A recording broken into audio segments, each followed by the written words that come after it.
الشیطان الرجیم بسم اللہ الرحمن الرحیم الہکم الہ واحد والذین لا یؤمنون بالآخرۃ قلوبهم منکرہ وهم مستکبرون صدق اللہ العلی العظیم۔ رفقائے گرامی، اس کائنات کے اندر جتنی لڑائیاں ہیں وہ اس وجہ سے ہیں کہ ایک ہستی کہتی ہے کہ میں بڑا ہوں اور دوسری ہستی کہتی ہے کہ میں بڑی۔ گھروں کے اندر بھی لڑائیاں بالعموم بھائیوں کے آپس میں اس بنیاد پر ہوتی ہیں، ملکوں کے اندر لڑائیاں بھی اسی بنیاد پر ہوتی ہیں۔ وہ کہتے ہیں ہم بڑے ہیں، دوسرا کہتا ہے آپ بڑے نہیں ہیں بلکہ ہم بڑے ہیں۔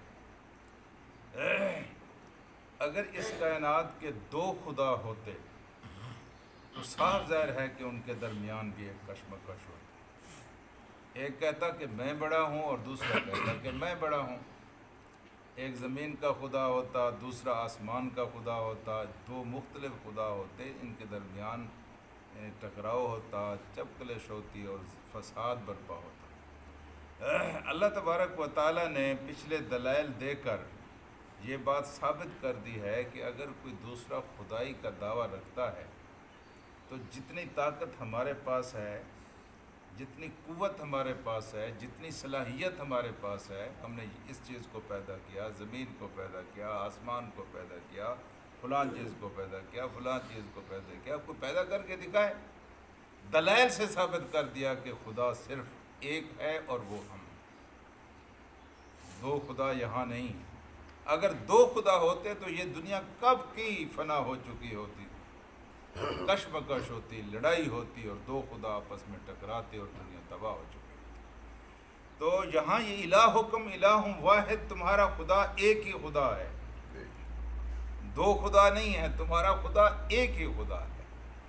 اور دلائل سے ثابت کر دیا کہ خدا ایک ہے۔ فالذین لا یؤمنون بالآخرہ قلوبہم منکرہ، وہ لوگ جو آخرت پر ایمان نہیں رکھتے وہ اس چیز کا انکاری ہیں، وہ اس چیز کو نہیں تسلیم کرتے، وہ اس چیز کو نہیں مانتے۔ آپ کسی سے کہیں کہ جناب آپ اس سے ہاتھ ملا لیں، آپ اس سے صلح کر لیں، اللہ راضی ہوتا ہے، اچھی بات ہے۔ وہ کہتا ہے ساری باتیں آپ کی ٹھیک ہیں لیکن میں نہیں مانتا، میں باتیں آپ کی ساری ٹھیک ہے لیکن میں نہیں مانتا۔ کبھی کبھی ایسا ہوتا ہے نا، جب ایسا ہوتا ہے تو اس کی پشت کے اوپر کیا ہوتا ہے؟ تکبر ہوتا ہے کہ مجھے کسی کی کوئی پرواہ نہیں۔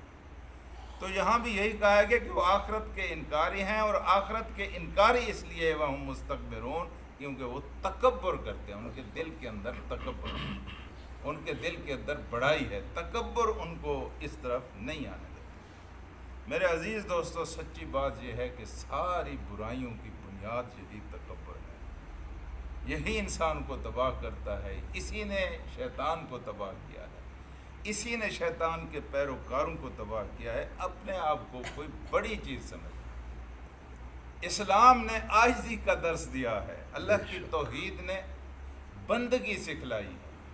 ایک متکبر آدمی کے لیے بڑا ہی محال ہے کہ اس صف میں کھڑا ہو جائے جہاں گھڑیریاں بیچنے والا مزدور بھی کھڑا ہوا ہے اور یہاں جوتیاں گھڑنے والا موچی بھی کھڑا ہوا ہے، وہاں ایک سردار، وہاں ایک بادشاہ کھڑا ہو جائے، لیکن اسلام نے ان کو مجبور کر دیا ہے کہ ایک صف میں کھڑے ہو۔ اور جب حج کا موقع آتا ہے تو اللہ تبارک و تعالیٰ کپڑے اتار دیتا ہے کہ کوئی نہیں پہنے گا دوسرا کپڑا، وہی کپڑا پہنیں گے جو سارے کپڑے ہیں جی۔ تو یہ کیا درس دیا ہے؟ یہ درس یہ دیا، عاجزی کا درس دیا ہے، تکبر کے بالکل برعکس عاجزی اور دماندگی اور بندگی کا درس دیا۔ فقہاء نے لکھا ہے کہ نلکے پر وضو کرنا اور تالاب پر وضو کرنا دونوں میں فرق ہے۔ نلکے پر اگر آپ وضو کریں گے تو آپ کو کم ثواب ملے گا، لیکن تالاب پر آپ وضو کریں گے تو آپ کو زیادہ ثواب ملے گا۔ یہ کس وجہ سے لکھا ہے انہوں نے؟ یہ اس وجہ سے لکھا ہے کہ تالاب پر جب آپ وضو کرنے کے لیے بیٹھیں گے تو وہاں بہت سارے لوگ وضو کر رہے ہوں گے، آپ کی چھینٹیں کسی کے اوپر پڑ رہی ہوں گے، کوئی برداشت کر رہا ہوگا۔ نلکے پر تو آپ اکیلے وضو کر رہے ہوں گے۔